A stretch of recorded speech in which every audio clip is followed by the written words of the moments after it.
Que Deus possa abençoar os irmãos que estão chegando. Nós vamos estar orando para a gente começar o nosso estudo.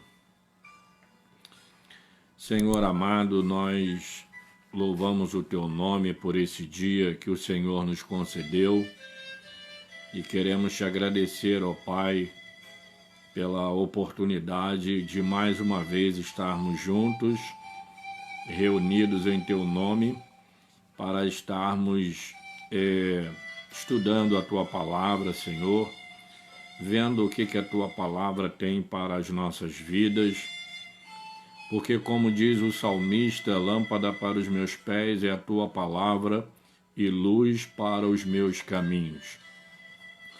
Então, Senhor Deus, nós precisamos da Tua Palavra, ela é o nosso alimento, a Tua Palavra é que nos sustenta, a Tua Palavra, Senhor Deus, realmente nos fortalece nos momentos difíceis da vida e também a Tua Palavra nos alegra nos momentos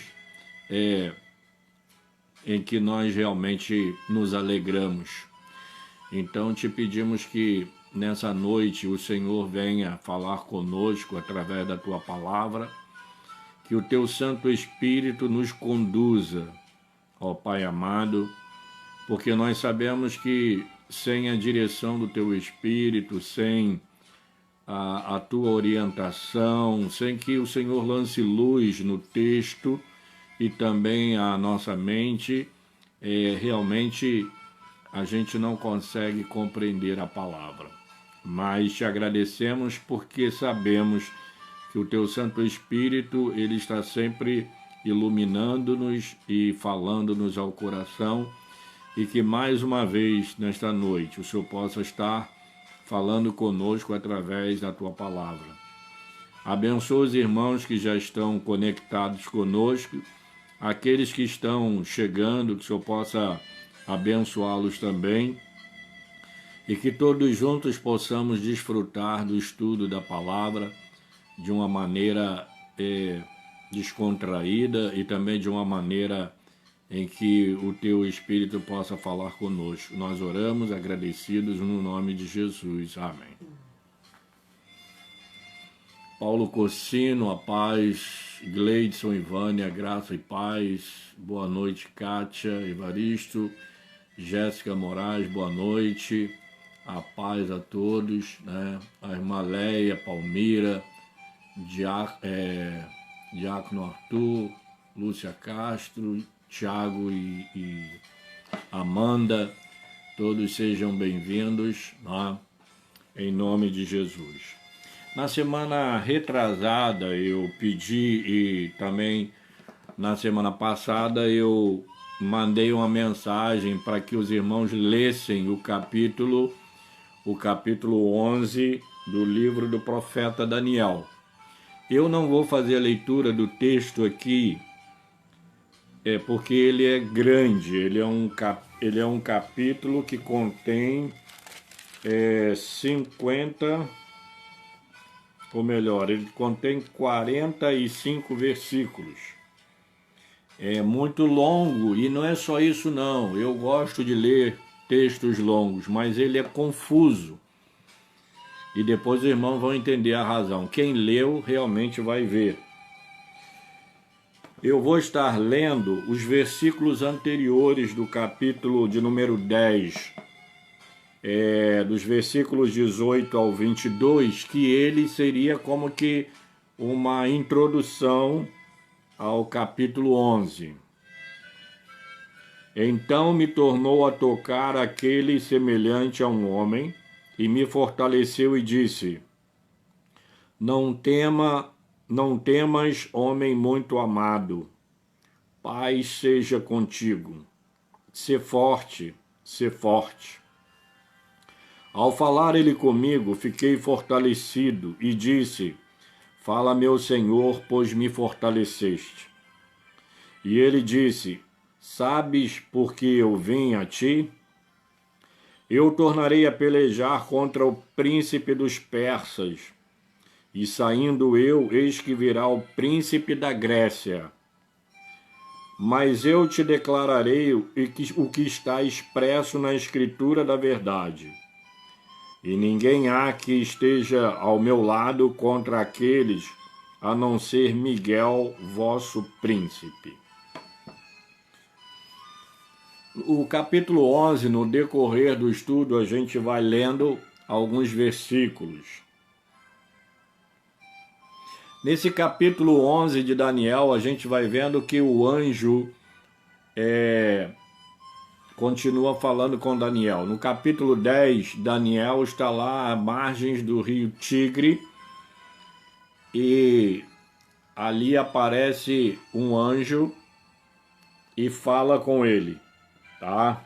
A gente esteve estudando sobre o capítulo de número 10, tá? De Daniel. E aqui no início do capítulo 11, nós vemos que o anjo de Deus ainda está falando com Daniel. Os reinos se levantam e caem segundo o programa de Deus. Deus é soberano e ele está dirigindo a história. O capítulo 11 do livro do profeta Daniel, ele vai falar sobre a soberania de Deus na história. A história, ela foi escrita antes que o mundo houvesse. Deus escreveu toda a história. Ela está toda escrita e ela vem caminhando e ela vem se cumprindo de acordo com esse programa de Deus, tá?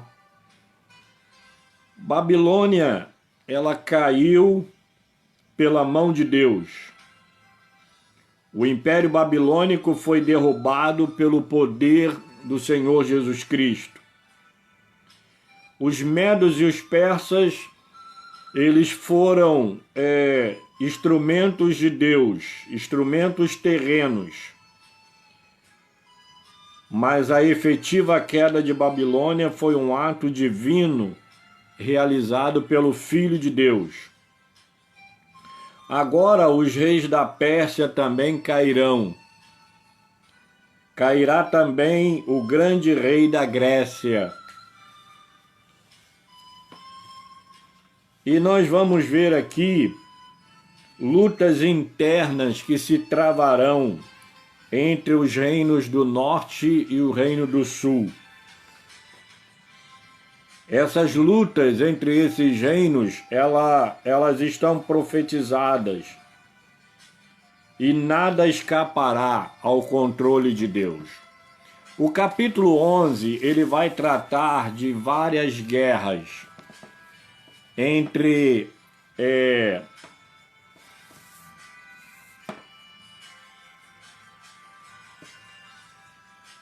a Pérsia e a Grécia e depois o Egito. Essas três nações vão estar em conflitos. E o capítulo 11, ele vai abordar isso. E lá para o final, fala de uma guerra diferente. É o anticristo, tá? Então nós vamos estar aqui tentando entender esse capítulo 11, tá? Ele é um verdadeiro retrato do futuro. O capítulo 11 é uma história contada antes dela acontecer.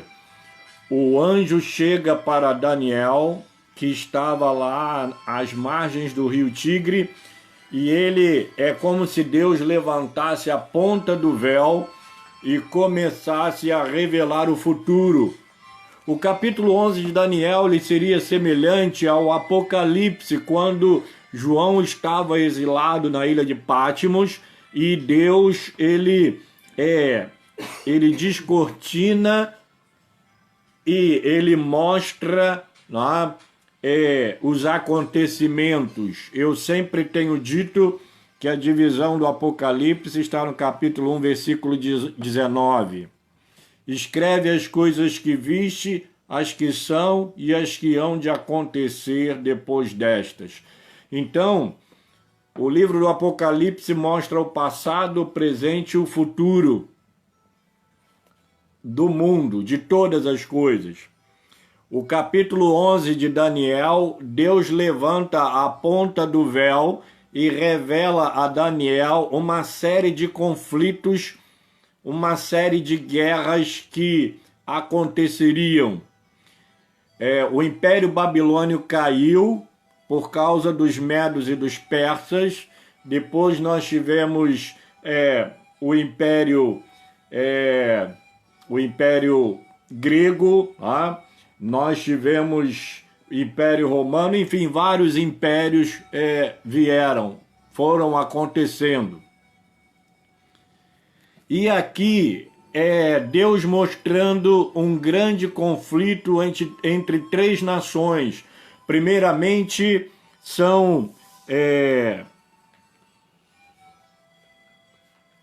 os persas contra a Grécia, que é o Império Medo-Persa, que derrubou o Império Babilônico, e depois o Império Grego derrubou o Império Medo-Persa, e assim por diante, tá? E aí, o que acontece? Lá na eternidade, antes que houvesse mundo, Deus ele faz pelo menos 3 revelações interessantes. A primeira revelação a gente vê aqui de várias guerras que aconteceriam no mundo. Depois a gente vai ver Deus também levantando a ponta do véu e mostrando ao apóstolo Paulo na carta aos Efésios um plano preordenado por Deus antes que houvesse mundo, quando a igreja do Senhor já estava estabelecida na eternidade, antes que houvesse mundo. Uma igreja formada de judeus e de gentios convertidos. Paulo foi uma das únicas pessoas que recebeu essa revelação de Deus acerca da existência da igreja, desse grande projeto de Deus. E Paulo ele vai fazer convergir nele, em Cristo Jesus, na dispensação da plenitude dos tempos, todas as coisas, tanto as do céu como as da terra. Essa é a segunda revelação do futuro.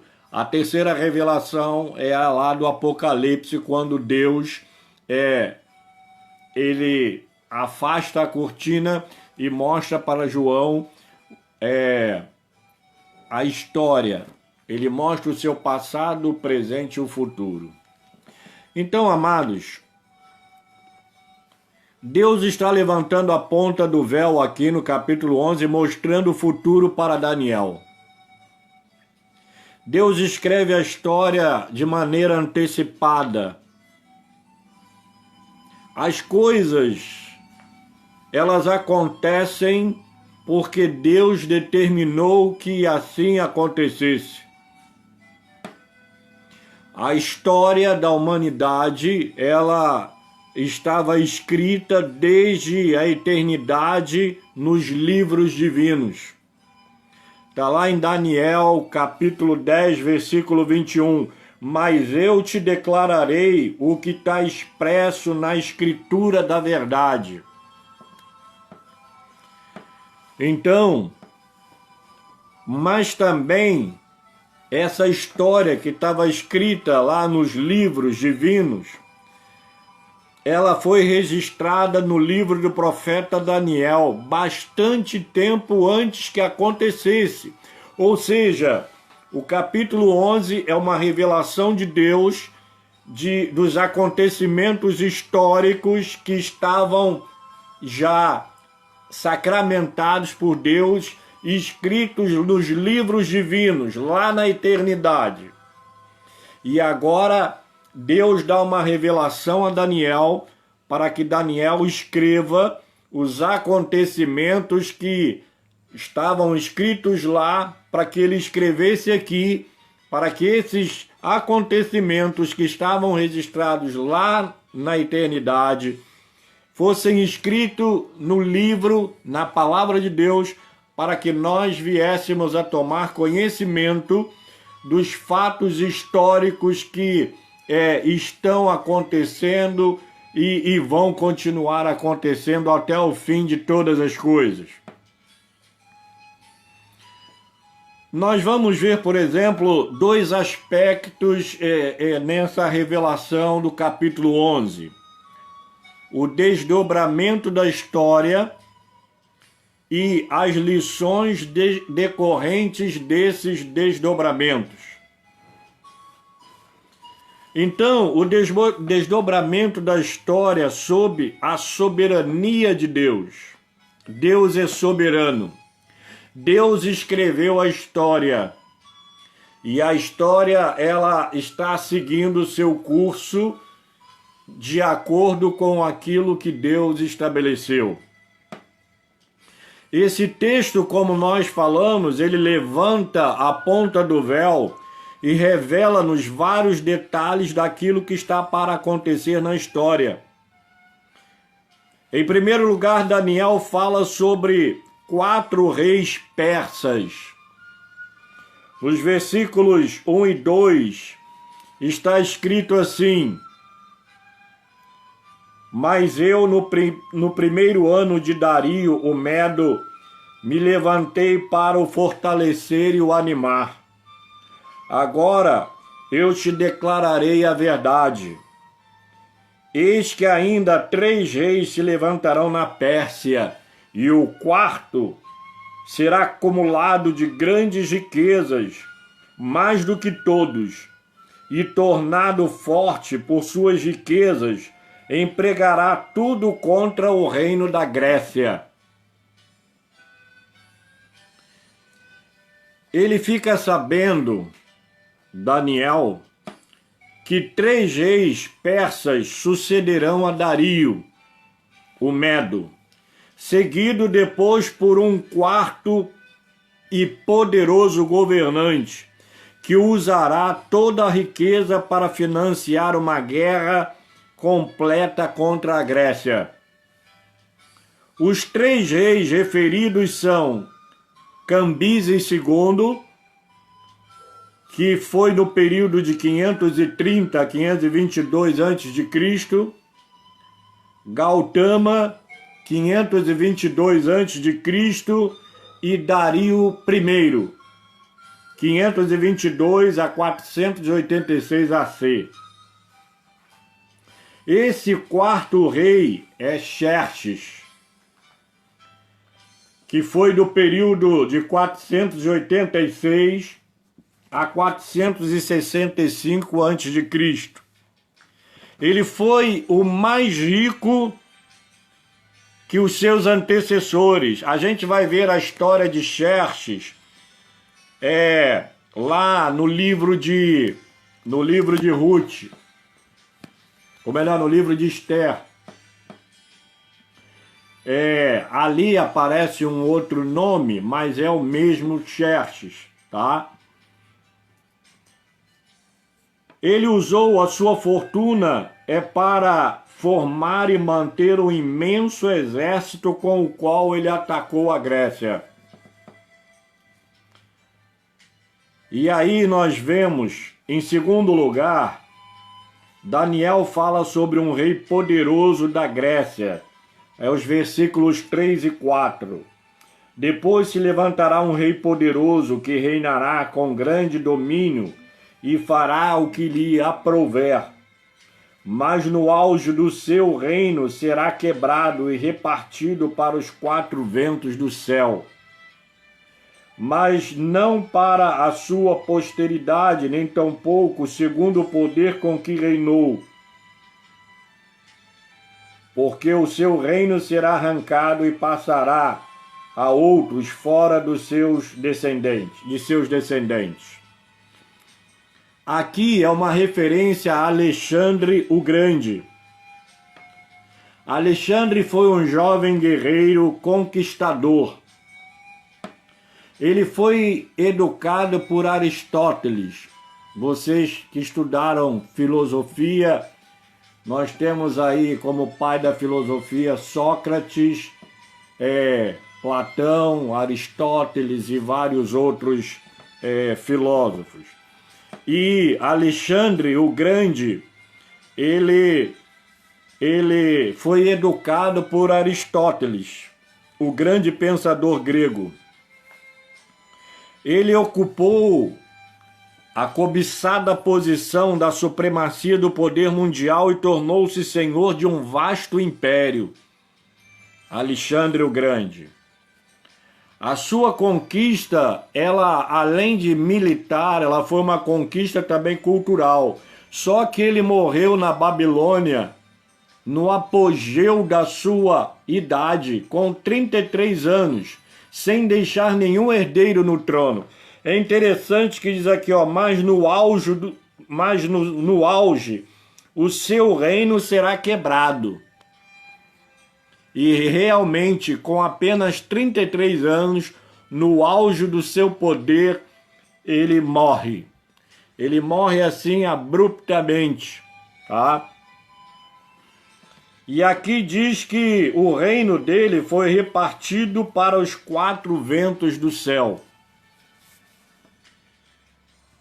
O império, ele só se acalmou quando o reino de Alexandre foi dividido em 4 partes distintas, conforme Daniel tinha falado lá no capítulo 8, versículo 8. Alexandre conquistou o mundo em 10 anos. Morreu aos 33 anos de idade na Babilônia. Uma das coisas positivas a respeito dele é que ele tinha uma grande simpatia pelo povo judeu. E depois da construção da cidade de Alexandria, que foi no seu período, muitos judeus se transferiram para lá e adotaram a cultura helênica. Foi em Alexandria, mais tarde, que foi feita a tradução do Antigo Testamento do hebraico para o grego, é chamada Septuaginta. A Septuaginta tem esse nome porque foram 70 anciãos que em 70 dias fizeram a tradução do Antigo Testamento do hebraico para o grego. E a Septuaginta, essa versão da Bíblia, ela foi utilizada pelos apóstolos, tá? Em terceiro lugar, Daniel aponta para vários reis da Síria e do Egito. Isso aqui vai do versículo 5 até o versículo 20 desse capítulo 11 de Daniel. E o poder, ele foi se alternando várias vezes. Ora, o poder estava na mão da Síria, ora, o poder estava na mão do Egito. Houve uma aliança, houve a tentativa de uma aliança entre a Síria e o Egito, nos versículos 5 e 6. O rei do sul será forte, como também um de seus príncipes. Este será mais forte do que ele, e reinará, e será grande o seu domínio. Mas ao cabo dos anos eles se aliarão um com o outro. A filha do rei do sul casará com o rei do norte, para estabelecer a concórdia. Ela, porém, não conservará a força do seu braço, e ele não permanecerá nem o seu braço, porque ela será entregue, e bem assim, os que a trouxeram, e seu pai, e o que a tomou por sua naqueles tempos. Então nós vimos aqui que houve uma tentativa de uma aliança entre a Síria e o Egito, e essa aliança foi feita assim. Nós vemos aqui que o rei da Síria, ele dá a sua filha por casamento. Há um casamento da filha de um rei com o filho de outro, para com isso criar uma concórdia entre essas duas nações. Mas acontece que isso não prosperou, tá? Não prosperou. Nós vemos que Berenice era filha do rei da Síria, ou melhor, filha do rei do Egito. Esse rei do Egito era Ptolomeu Filadelfo, e ela foi dada por casamento ao rei da Síria, Antíoco II, para assegurar a aliança.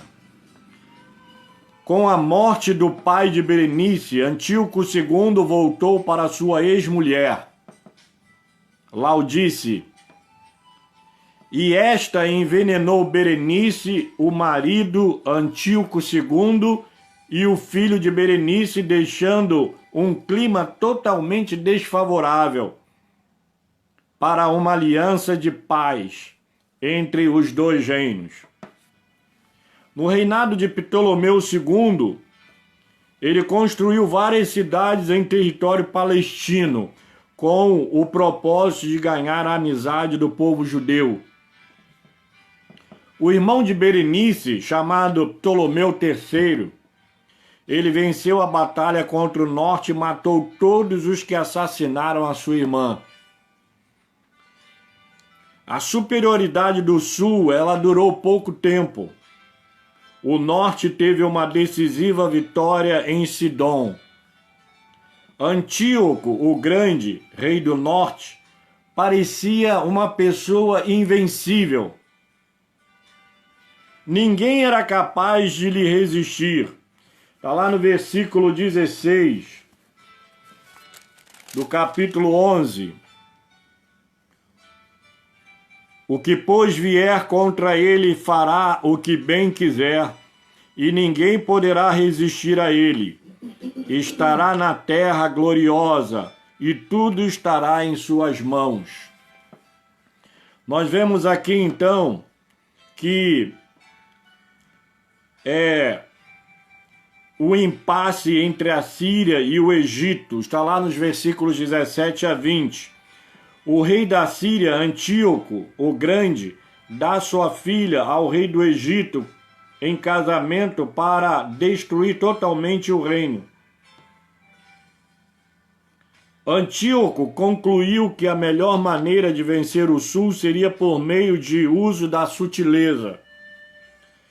E muito convincentemente ele foi para o Egito e contratou o casamento da sua filha Cleópatra com o rei Ptolomeu V. E Ptolomeu V, que se casa com Cleópatra, ele tinha apenas 12 anos de idade.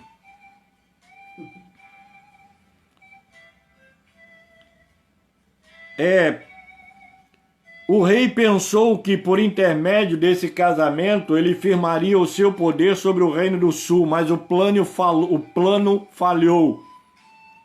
Cleópatra, ela não fez o jogo do pai. Ela ficou ao lado do seu marido. Antíoco, assim, resolveu conquistar outros mundos e é fragarosamente derrotado. No versículo 18, está escrito assim: depois se voltará para as terras do mar e tomará muitas, mas um príncipe fará cessar-lhe o opróbrio e ainda fará recair este opróbrio sobre aquele. O povo judeu, ele muito sofreu com essas guerras sucessivas. Sabe por quê? Vamos imaginar aqui, tinha o reino do norte e o reino do sul, e a Palestina ficava no meio. Quando o reino do norte para guerrear contra o reino do sul, eles tinham que passar pelo território palestino. E quando o reino do sul ia atacar o reino do norte, ele também passava pela Palestina. E o pior de tudo é que, às vezes, o confronto entre reino do norte e reino do sul se dava no território palestino. E isso fazia com que os judeus sofressem as consequências dessa guerra entre a Síria e o Egito. Era um problema sério, porque estavam no meio do caminho. Na semana passada eu estava conversando com a Miriam a esse respeito. Eu não sei se vocês se lembram que na década de 1980 a Argentina invadiu as Ilhas Malvinas.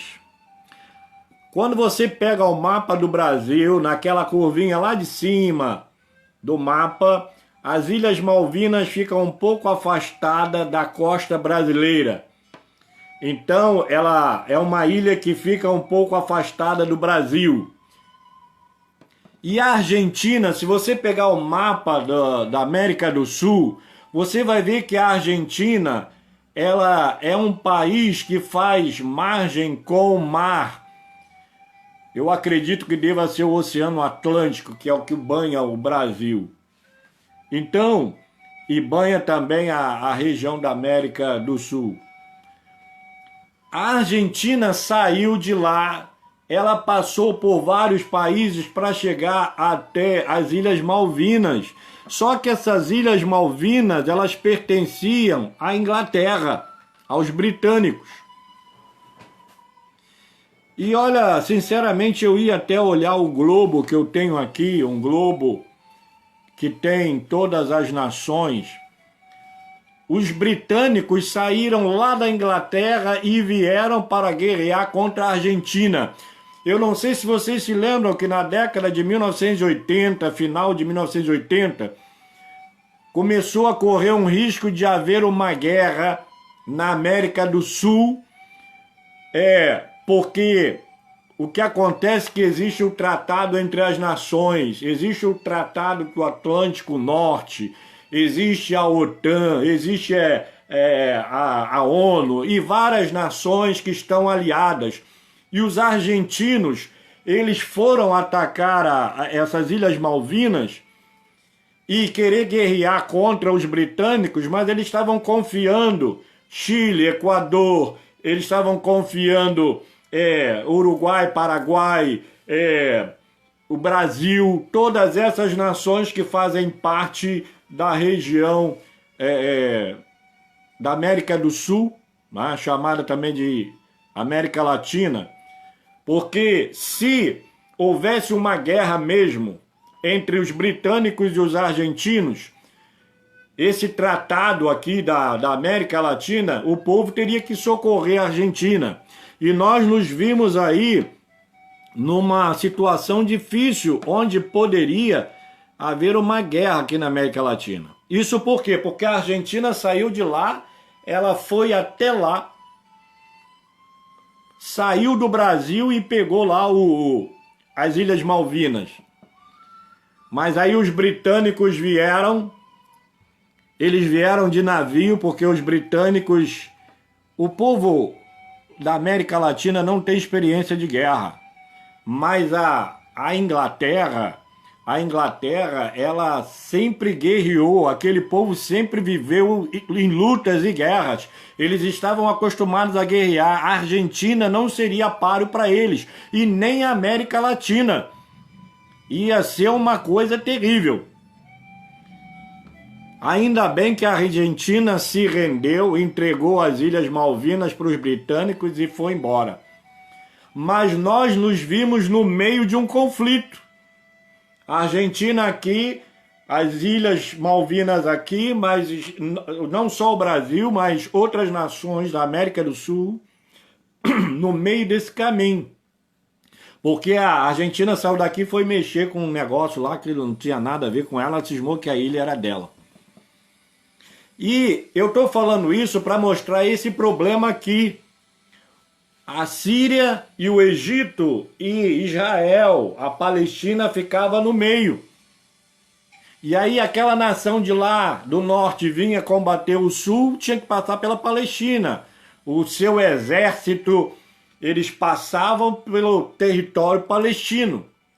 E depois, quando era o inverso, que o Egito ia atacar a Síria, eles também tinham que passar pelo território palestino. E isso era um problema sério para os judeus. E o pior de tudo é que às vezes esse encontro ia o Reino do Sul e vinha o Reino do Norte, eles se encontravam onde? Na Palestina. Então, eles acabavam sendo envolvidos nesse conflito entre esses dois reinos, Reino do Norte e Reino do Sul, a Síria e o Egito. Então, amados, nós vemos aqui que dentro desse conflito aqui, dentro dessa situação, tá? Foram vários conflitos que aconteceram. E aí, com isso, o povo judeu muito sofreu com essas sucessivas guerras, tendo em vista que o seu território servia de passagem e às vezes também de campo de batalha entre esses dois exércitos rivais. Em quarto lugar, Daniel fala de um rei sírio perverso. Está dos versículos 21 a 35. Ele estava se referindo a Antíoco IV, que chegou ao poder por volta de 175 a.C. Ele tinha 40 anos de idade. Antíoco IV, e ele reinou 11 anos, até a sua morte em 164 AC.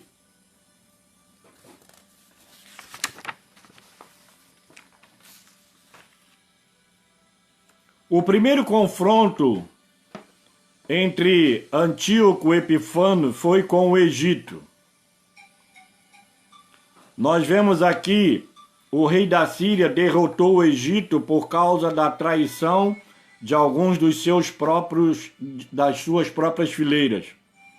A guerra resultou em um completo massacre dos egípcios, cumprindo assim a profecia do versículo 26.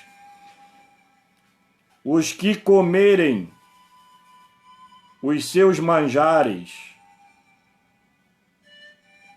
o destruirão, e o exército dele será arrasado, e muitos cairão transpassados. Nós vemos aqui então que os dois reis se reuniram para um acordo, mas não havia sinceridade em nenhum deles, pois ainda o tempo não havia chegado para cessar a guerra. Daniel também fala do seu confronto com Israel. Antíoco, ele retornou ao seu país rico, ímpio e aparentemente invencível. Está lá no versículo 28, que diz assim: então o homem vil tornará para a sua terra com grande riqueza, e o seu coração será contra a santa aliança. Ele fará o que lhe aprouver, e tornará para a sua terra. Então nós vemos aqui que isso aconteceu. Agora, no ano 168 a.C., ele preparou uma campanha contra o Egito, mas dessa vez ele não logrou êxito, porque os romanos resistiram a ele e os judeus apóstatas para se aliarem e combaterem esse rei. Antíoco Epifânio possuía um ódio infernal de Israel.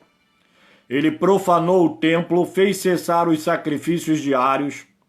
Está no versículo 31, que diz assim: dele sairão forças que profanarão o santuário, a fortaleza nossa, e tirarão o sacrifício diário, estabelecendo a abominação desoladora. Antíoco Epifânio, ele possuía esse ódio infernal de Israel. Ele profanou o templo, ele fez cessar os sacrifícios diários, ele levantou um altar pagão dentro do templo e mandou sacrificar um porco no altar e borrifar o sangue no templo. E ele seduziu os judeus apóstatas. Contudo, a palavra de Deus diz: aqueles que conhecem a Deus eram fortes e ativos. Está aqui no versículo 31 e 32. Mas deles sairão forças que profanarão o santuário, a fortaleza nossa, e tirarão o sacrifício diário, estabelecendo abominação desoladora. Aos violadores da aliança, ele com lisonjas perverterá, mas o povo que conhece o seu Deus se tornará firme e ativo. Antíoco fez o seguinte: tinha uns judeus que eram apóstatas, e esses judeus apóstatas se aliaram a Antíoco, mas havia alguns judeus que permaneceram fiéis a Deus. É esses fortes e ativos que Daniel está falando aqui. Contudo, aqueles que conheciam a Deus eram fortes e ativos, e não cederam nem à sedução nem à violência. Eles eram homens com percepção espiritual e circulavam entre o povo, ensinando as Escrituras. Está lá no versículo 33. Eles continuaram pregando mesmo sob perseguição e morte. Versículos 33 a 35. Muitos desses sábios morreram, mas aqueles que sobreviveram permaneceram firmes até o fim. Foi nessa época que um grupo de judeus liderado por um sacerdote chamado Matatias resistiu às ordens sacrílegas de Antíoco Epifânio e começou uma guerra de resistência chamada Guerra dos Macabeus. Essa história aqui a gente vai encontrar nos livros apócrifos. Foram livros escritos pelos judeus, mas que não entraram para a Bíblia. Em quinto lugar, Daniel fala sobre um rei satânico, o anticristo. Está nos versículos 36 a 45. Esses versículos, eles deixam de descrever o protótipo para descrever o reinado assustador do anticristo vindouro. Eu falei para vocês sobre o anticristo protótipo. O protótipo, ele não é ainda aquele anticristo que está para vir. A palavra de Deus diz que falsos cristos têm se levantado no mundo afora. E é verdade, desde que Jesus Cristo está no mundo, vários anticristos se levantaram. Mas a palavra de Deus fala do anticristo. Esse anticristo que é o anticristo escatológico, tá? Que vai se levantar no final dos tempos. O anticristo perseguirá o povo de Deus de forma brutal e sanguinária. Está lá nos versículos 40 a 44. Ele varrerá vários países como uma enchente. Nenhum lugar de todo o mundo escapará da sua fúria. O anticristo será finalmente derrotado fragarosamente. No versículo 45 está assim: armarás suas tendas palacianas entre os mares contra o glorioso Monte Santo, mas chegará o seu fim e não haverá quem o socorra. O texto sugere que o próprio Deus destruirá completamente o anticristo. Isso está de acordo com Daniel 7:26 e também segundo aos Tessalonicenses, capítulo 2, versículo 28. A palavra de Deus diz que o Senhor vai destruir com o sopro da sua boca. Amados, todas as potências do mundo, as passadas, as presentes e as futuras, e também o anticristo, com todo o seu formidável poder, não são grandezas independente de Deus. E também não são autossuficientes em si mesmas. São apenas instrumentos nas mãos de Deus. Depois de cumprirem o que está determinado, está no versículo 36, este rei fará segundo a sua vontade e se levantará e se engrandecerá sobre todo Deus. Contra o Deus dos deuses falará coisas incríveis e será próspero até que se cumpra a indignação, porque aquilo que está determinado será feito. Quais as lições que nós podemos tirar a respeito da soberania de Deus na história? Olha, a Bíblia diz que não cai uma folha de uma árvore sem que seja do conhecimento de Deus. Às vezes é bom a gente contemplar um pouco as coisas nesse mundo. Às vezes a gente está olhando para uma árvore e vê quando uma folha assim do nada ela vem e cai. Mas Deus sabe que aquela folha caiu. A Bíblia diz que não cai um pardal sem que seja da vontade de Deus. Deus tem o controle de todas as coisas. Todos os reinos que vieram, todos os poderes que já passaram por esse mundo, se foram. Deixaram suas sequelas e se foram. Ainda há poderes que se levantam e caem. Nós tivemos 2 guerras mundiais, onde morreram pessoas a rodo, tá? E essas coisas passaram. Pensava-se que o mundo seria destruído. Quando os Estados Unidos lançou aquelas bombas, eu não sei se vocês conhecem aquela história da guerra e de aquele ataque em Pearl Harbor. Eu não sei falar inglês. Eu sei falar soviético, mas inglês não. Os japoneses atacaram os americanos assim, de surpresa, e arrebentou com tudo. E foi depois daí que houve um contra-ataque dos Estados Unidos contra o Japão, jogando aquelas 2 bombas atômicas em Hiroshima e Nagasaki. O Japão foi quase que totalmente destruído. Hoje o Japão está lá, é uma das maiores potências no mundo. Às vezes a gente fica pensando que as coisas que acontecem no mundo vão destruir o mundo.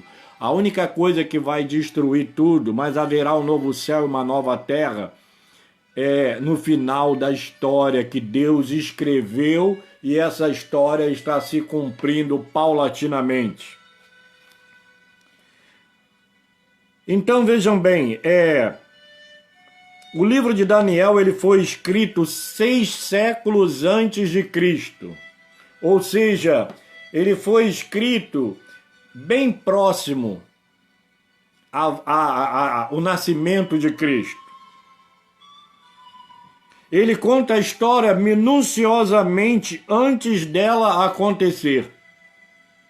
Isso prova que a palavra de Deus é infalível, é inerrante e é sobrenatural. A palavra de Deus não apenas contém a verdade, ela é a verdade infalível e inerrante. Deus não erra. Deus não erra na sua palavra, nas suas promessas, nos seus planos, nos seus propósitos. A gente pensa que o que está acontecendo hoje, que Deus olhou para o outro lado e de repente aconteceu isso aí, não. Deus está no controle de tudo. O profeta Isaías vai dizer que as nações são para ele como um pingo que cai de um balde. As maiores potências desse mundo, elas só são potências porque Deus permitiu. mas um dia todos hão de reconhecer que Jesus Cristo é Senhor, para a glória de Deus Pai. Assim como a palavra de Deus é confiável nos relatos históricos, também o é em sua revelação acerca de Deus, do homem e da salvação, também como da consumação dos séculos. É uma loucura consumada ignorar, negligenciar ou descrer desse livro. Eu estou vendo uma série aí de uma igreja poderosa. O nome é Green não sei o que. Eu não sei falar muito bem inglês, mas se você for no Netflix aí, o Netflix, eu não sei falar também esse nome. Isso não, a minha língua não pega bem para falar esse negócio. Olha lá e você vai ver. Eu achei interessante que o cunhado do bispo, ele tinha cometido alguns, como é que se diz? Violência sexual contra algumas pessoas, algumas moças. Uma delas até se matou, que vinha a ser sobrinha do bispo. E finalmente esse cara é preso, que era também um pastor. E aí ele ligou para o cunhado e falou assim, o inferno existe. E aí o bispo falou assim, olha, eu confesso que eu não acredito que o inferno existe. E eu olhei para a cara da Miriam, ela estava do meu lado assistindo, falei, pelo amor de Deus, um bispo que não acredita no inferno. Mas depois eu falei para ela, sabe que há muitos crentes que não acreditam no inferno? O inferno existe sim. E tudo indica que ele fica lá embaixo. Tudo indica que ele fica lá para baixo. Debaixo da terra, há uma profundidade muito grande. Existem muitos vulcões e de vez em quando eles estouram aí, é como uma panela de pressão que precisa soltar um pouco do seu calor, do seu vapor. É isso que acontece com os vulcões.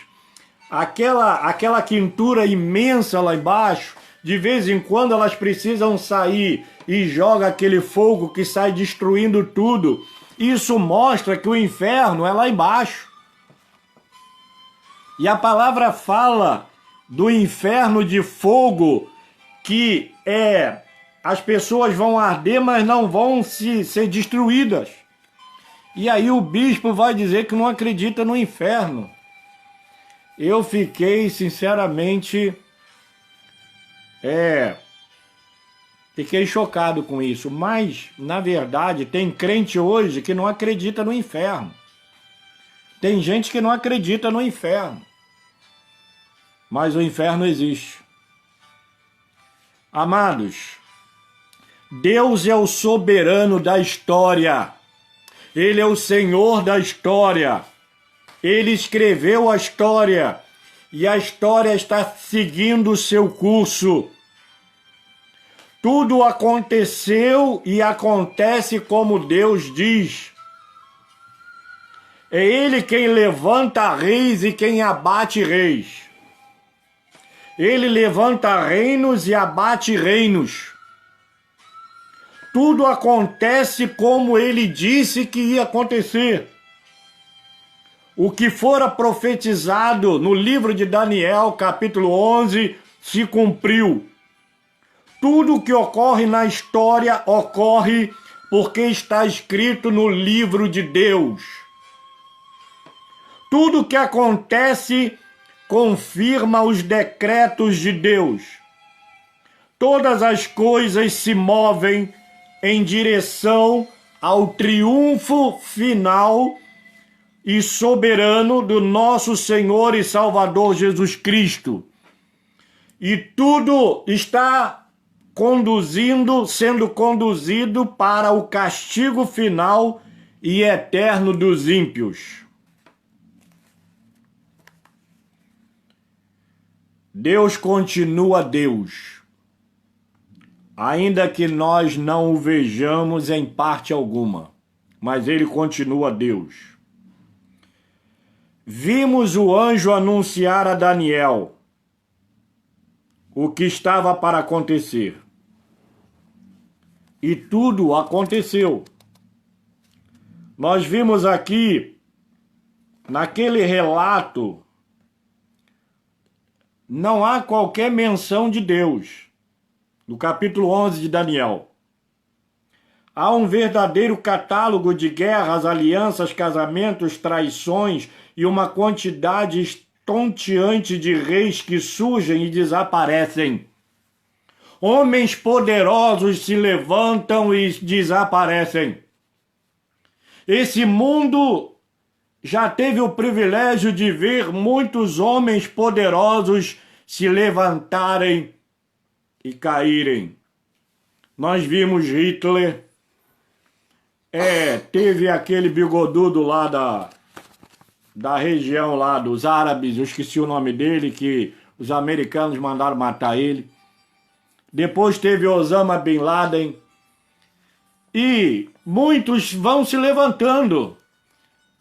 Mas eles se levantam e caem. E Deus continua soberano.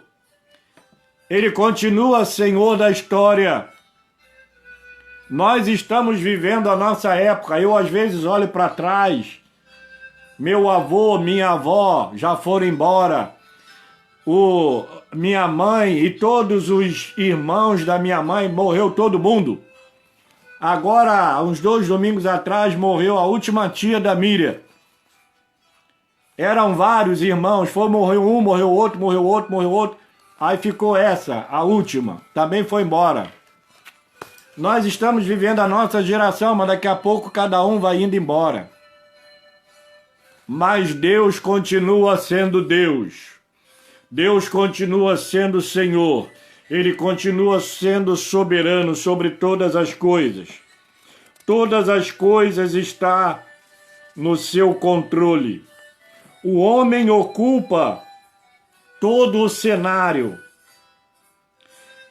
Frequentemente nós temos a impressão de que o cenário do mundo está sendo controlado pelos homens mais fortes de sua respectiva época. Mas, mesmo nesse tempo, Deus continua sendo o Senhor da história. Ainda que pareça não existir evidência de que Deus está trabalhando, a atenção do mundo está voltada para os medos e os persas, para os gregos e para os reinos dos Ptolomeus e Seleucidas. Nesse tempo, o povo de Deus parecia apagado. Tinha sim muita tribulação e perplexidade, mas nesse tempo Deus continua o Senhor de toda a história. O tempo do fim será de grande angústia para o povo de Deus. O dia, com D maiúsculo, ele não virá sem que antes venha a grande apostasia e se manifeste o homem da iniquidade. Muita apostasia já está acontecendo nesse mundo. Tem muita gente que diz assim, olha, eu já fui crente, eu já fui batizado, eu já fui pastor, eu já cantei em coral de igreja, eu já fui batizado, eu frequentei igreja, mas estão longe de Deus, apostataram, foram embora.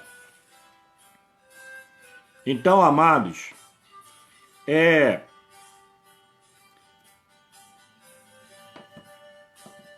nós sabemos que nos últimos dias os tempos serão difíceis. Nós já estamos vivendo tempos difíceis. Mas vai piorar. Mas aí você pode dizer, pastor, que é isso? É isso mesmo. Quem lê a palavra de Deus, quem estuda a palavra de Deus, sabe que Paulo, escrevendo a Timóteo, ele vai dizer: os últimos tempos serão tempos difíceis, os homens serão jactanciosos, arrogantes, blasfemadores, e vai falando uma porção de coisas.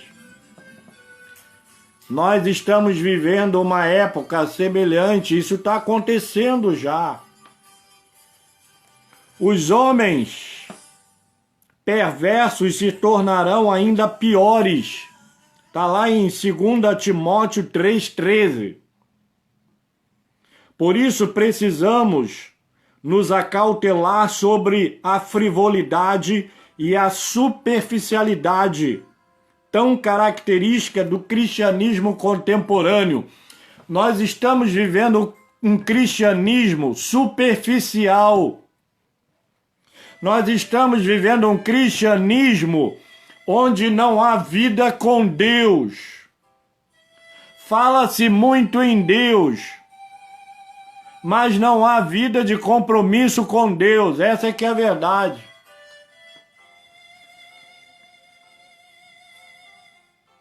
Os dias pela frente, amados, serão dias difíceis. A palavra de Deus diz que nem o custo de ser discípulo de Cristo. Todo crente fiel, ele vai pagar o preço, e alguns já estão até pagando. Jesus falou que ser discípulo, antes de ser discípulo, nós devemos fazer como alguém que vai construir uma torre. Primeiro você deve sentar e calcular se o dinheiro que você tem é suficiente para você começar a torre e concluir. Para que não vejam que você começou e não pôde acabar e riam da sua cara. Aqui perto de casa, eu às vezes subo no terraço do meu cunhado, eu fico olhando. Tem um cara ali que já começou a obra várias vezes. Ele fez a casa de baixo, tem a laje, aí ele construiu as paredes, ficou lá no tijolo, e de repente, com o passar do tempo, foi caindo o tijolo, foi desmoronando e tal. Aí ele levantou de novo, ainda está no tijolo. Ele não calculou o que ele tinha e as condições para continuar a construção. E a palavra de Deus fala que ser discípulo é preciso. Quando Jesus nos chama para ser seus discípulos, nós precisamos calcular o preço do discipulado. Se realmente nós vamos ter condições de seguir até o fim. No livro do profeta Daniel, no capítulo 12, que vamos estudar semana que vem, no final do versículo, do capítulo 12, diz assim: tu, porém, segue o teu caminho até o fim, pois descansarás, e ao fim dos teus dias te levantarás para receber a tua herança. Ser crente não é fácil, não. Ser pastor não é fácil, não. A palavra de Deus diz assim: aquele que aspira ao episcopado, semelhante obra almeja. Mas aí Paulo vem falando a Timóteo, a Tito, sobre o preço do episcopado. Não é fácil ser pastor, não é fácil liderar o povo de Deus. É muito complicado. O reverendo Joel Leitão, que foi um dos meus mestres na minha época de seminário, ele costumava dizer o seguinte: não tem povo mais difícil do que o povo de Deus. E é verdade. É verdade. Se o pregador, ele não exorta, ele é um molenga. Ele é um pastor que não doutrina, ele é um pastor que não aperta, ele é um pastor que não confronta a membresia com a palavra. Mas se o pastor admoesta, aí as pessoas começam a olhá-lo de banda e achar que o camarada, desculpe a expressão aqui, que é um pela-saco. É complicado. O pastor não faz nada, o povo tá assim, tá assado, e o pastor não liga. Mas aí quando o pastor vai corrigir e vai chamar atenção, esse cara tá querendo ser um ditador, tá querendo ser um durão. É complicado. Se o pastor visita a membresia da igreja, esse pastor parece que não tem nada para fazer. Ele vai na casa de um, na casa de outro. Se o pastor não visita ninguém, o pastor não visita. Meu Deus do céu, não é mole não. Eu sou pastor há 30, vai fazer acho que 35 ou 36 anos, uma coisa assim. Não é fácil. Não é fácil. Se o pastor está em todos os trabalhos da igreja, ele é controlador, ele não deixa o povo trabalhar. Se o pastor deixa as coisas na mão das pessoas e quase não aparece, esse pastor, ele está aqui, mas é apenas uma figura, porque ele não liga para nada. Qual é o tipo de pastor que a pessoa quer? É complicado. É muito complicado. Então, amados, nenhuma perseguição, eu já estou terminando, tá? É porque minha mulher já está aqui meia nervosa. Nenhuma perseguição pode impedir a comunhão do seu povo com Deus, nem paralisar o trabalho para Deus. Opressores cruéis podem acabar com toda manifestação pública de culto. Eu estava no trem quarta-feira da semana passada. Eu estava vindo da cidade. Tinha 2 camaradas. Para de gritar. Fazendo um monte de trapolia no trem. Eles dizendo que vieram da... Eu esqueci o nome do país aí. Eles botavam o pé lá naquele ferro onde o pessoal segura e ficavam pendurados. E eram caras fortes. Fiquei pensando se o pé do cara ali não aguentar. Eu estava sentado assim, o cara botava os pés assim e vinha com o traseiro dele quase na minha cara. Eu estava lendo ali, olhava para os outros. E aquela coisa toda.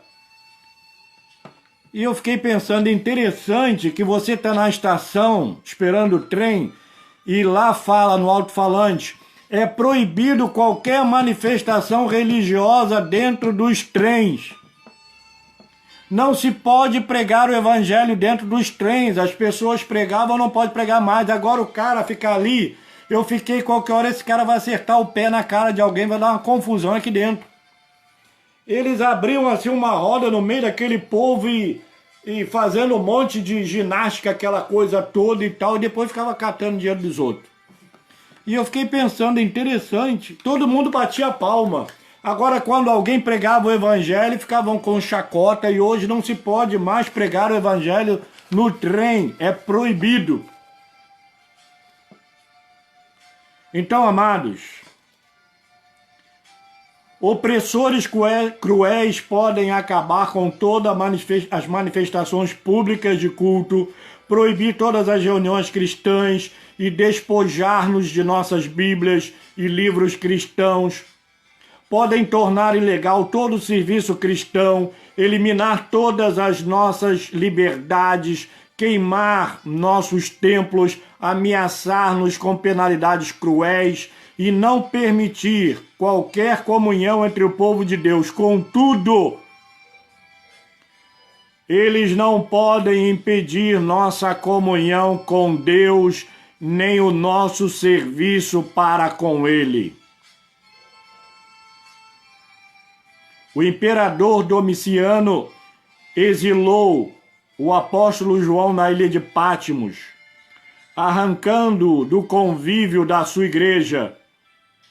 Os reis da terra podem nos afastar dos nossos familiares, podem nos lançar no exílio, nas prisões e até nos matar, mas não podem impedir-nos de ver as portas dos céus se abrirem para nós. Domiciano fechou as portas da terra para João, lançando numa ilha solitária, mas Deus abriu-lhe a porta do céu e revelou que a vitória pertence ao Senhor e ao seu povo. Quando os homens fecham as portas para o povo de Deus aqui na terra, Deus abre as portas do céu para nós. Amados, diante de toda essa confusão, essa convulsão mundial, nós temos a garantia que no final o mal será fragorosamente derrotado. Antíoco Epifânio ameaçou varrer da terra a fé no Deus vivo. Sua campanha de extermínio parecia ter sucesso garantido, mas não teve. Ele morreu no seu leito em meio a indescritíveis horrores. Deus soprou sobre ele e ele desapareceu. Sabe o que Deus vai fazer com o inimigo? Ele vai virar pó e Deus vai fazer assim, ó. Como ele fez com vários imperadores, com vários homens poderosos. O mesmo tem acontecido com todos os anticristos que se levantam contra a causa de Deus e contra o seu povo. A igreja de Deus, ela ressurge das cinzas e avança vencedora. O mesmo acontecerá com o anticristo escatológico, o anticristo que vai se levantar no final dos tempos. Ele vai parecer imbatível. Ele será adorado em toda a terra. Mas repentinamente Cristo descerá do céu e o destruirá pela manifestação da sua vinda com o sopro da sua boca. É isso que vai acontecer. Porque está escrito no livro de Deus. Está escrito lá no livro de Deus e ele mandou escrever nesse livro aqui. E tudo que ele disse aconteceu, está acontecendo e vai acontecer. Fique firme, fique fiel, mesmo que venham provações, mesmo que venham tentações, Deus continua sendo Deus. E a vitória do povo de Deus e de Deus contra todo o mal, essa guerra que começou lá no Éden, quando Adão e Eva pecou, essa guerra vem seguindo o seu curso até o seu final, mas no final, Deus e o seu povo triunfará. Essa é a promessa de Deus, isso está escrito na palavra de Deus. Por isso, sede firmes e constantes, sempre abundantes na obra do Senhor, sabendo que o vosso trabalho não é vão no Senhor. Fica firme, meu irmão, fica firme, minha irmã. Sê fiel até a morte e dar-te-ei a coroa da vida. Que o Senhor nos abençoe. Que Deus te abençoe. Que Deus nos fortaleça a cada dia. Semana que vem, nós vamos estudar o capítulo 12 de Daniel, que fala do tempo do fim. Tá bom? Que Deus abençoe a você. Obrigado por você ter nos assistido. Obrigado pela paciência, né? De estar me ouvindo, esse cara feio aqui, chato, tá? Mas eu agradeço a vocês. Fica firme, meu irmão, minha irmã. vale a pena, porque Deus é fiel. A vida realmente é cheia de lutas, mas a vitória é certa, ela é garantida, porque o Senhor é que nos garante a vitória. Que Deus te abençoe, que Deus nos abençoe e nos fortaleça a cada instante. Não abandone a sua fé, não abandone o Senhor. Fica firme. As lutas vêm e vão. Fica firme. Descansa no Senhor e espera nele. Não te irrites por causa do homem que prospera em seu caminho, por causa do que leva a cabo os seus maus desígnios. Deixa ir, abandona o furor. Entrega o teu caminho ao Senhor, confia nele e o mais ele fará. Fará sobressair a tua justiça como a luz e o teu direito como o sol ao meio-dia. Deus é fiel. Que Deus te abençoe. Vamos orar? Hoje é aniversário do pastor Lélio. Nós vamos agradecer. Anteontem foi do Tiago. Nosso caçula, né? E hoje é aniversário do pastor Lélio, né? Então vamos estar orando, né? Agradecendo a Deus. Senhor amado, muito obrigado por esse momento em que nós passamos aqui, aprendendo um pouco mais acerca da Tua palavra. Eu não sei, Senhor, se tive capacidade e condições para transmitir o ensinamento da Tua palavra. Mas eu te peço, ó Deus amado, que o Teu Espírito complete no coração e na mente de cada um dos meus irmãos e amigos que assistiram esse estudo, que o Teu Espírito complete e faça aquilo que a gente não pôde fazer. Senhor amado, nós temos vivido lutas e sabemos que muitas lutas ainda virão. Mas, Senhor amado, a Tua palavra, nela está profetizada o triunfo final da Tua igreja e do Teu povo. E nós estamos firmados na Tua palavra e nas Tuas promessas. E te pedimos que o Senhor nos ajude a sermos fiéis até a morte, cientes de que receberemos a coroa da vida. Eu quero te agradecer pela vida do Tiago, por mais um ano de vida que o Senhor concedeu a ele. Fortalece o Teu filho, sustenta ele com a Tua graça, a sua esposa, os seus planos e projetos.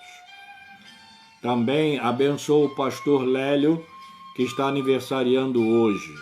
Conceda ao Teu filho a Tua bênção, Senhor, e que também os seus planos e projetos, que o Senhor esteja abençoando e selando, ó Deus, com a Tua graça. Recebe, ó Deus, a nossa gratidão. Visita, Senhor, os enfermos. Eu quero te pedir pela Maria Eduarda, uma menina lá de Barra do Piraí. Ela foi acometida de uma enfermidade, mas pelas orações ela está se recuperando. Mas nós te pedimos pela cura completa dessa menina. Que o Senhor possa restaurá-la completamente, para a glória do Teu nome. Senhor, abençoa o Teu povo, abençoa a Tua igreja. Abençoa cada vida, Senhor. Visita cada enfermo. Derrama paz abundante sobre nossas vidas. Nós assim te oramos, te agradecemos no nome de Jesus. Amém. E que o Senhor te abençoe e te guarde. Que o Senhor faça resplandecer o seu rosto sobre ti e tenha misericórdia de ti. Que o Senhor sobre ti levante o seu rosto e te dê a paz. Amém. Irmãos, amanhã nós temos o Paulo Henrique, presbítero Paulo Henrique pregando. No sábado, o presbítero Wagner. No domingo de manhã, de 9 às 10, escola dominical, estamos estudando a carta aos Gálatas. não falte, a menos que você tenha morrido. E à noite, das 18 às 19, o nosso culto de louvor e adoração ao nosso Deus.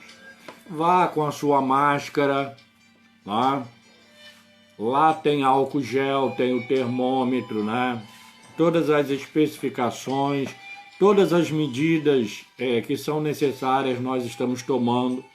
Você que tem problemas assim de, como se diz, tem algum problema que te deixa com a defesa baixa, você procure dar mais um tempo, ou então você ore pedindo a Deus, Senhor, já está no tempo de eu ir, eu já posso ir. Se o Espírito Santo disser vai, vá. Mas ouça a voz do Espírito de Deus, tá bom? Porque o Espírito Santo não vai mandar você ir lá te bagunçar, ele não faz isso com ninguém, tá bom? Peça a Deus, Senhor, eu já posso ir à igreja? Já dá para eu ir? Se ele disser que sim, aí tu vai, tá bom? Eu tive conversando com a nossa irmã Amanda, a nossa ideia é voltar às reuniões em jejum das quartas-feiras na igreja. Eu tive conversando com ela sobre isso, ao invés dela fazer pelo Instagram, ela vai fazer uma à noite, mas é porque tem muitas pessoas amigas que tem vontade de ouvir, mas não, por causa do horário não pode. Aí ela vai estar fazendo à noite o Instagram. Mas é tarde para essas pessoas que trabalham, estudam e não tem um outro tempo. Mas as das quartas-feiras a gente está pensando em voltar a fazer lá na igreja, como estava sendo feita, tá bom? Com as medidas cabíveis. Eu tive conversando com ela, depois eu vou confirmar e aí, se tiver tudo certo, para a próxima quarta eu já anuncio no domingo, tá bom, amados? Deus abençoe a todos, muito obrigado, é um prazer ver vocês. Aqui está a Miriam, tá? Ela está aqui rindo, não sei de quê, tá? Mas é isso, tá bom? Que Deus abençoe, fiquem na paz, né? Estamos com saudades, você que ainda não compareceu, a gente está com muita saudade, né? Apareça lá, né? Se proteja, claro, você não vai chegar lá, né?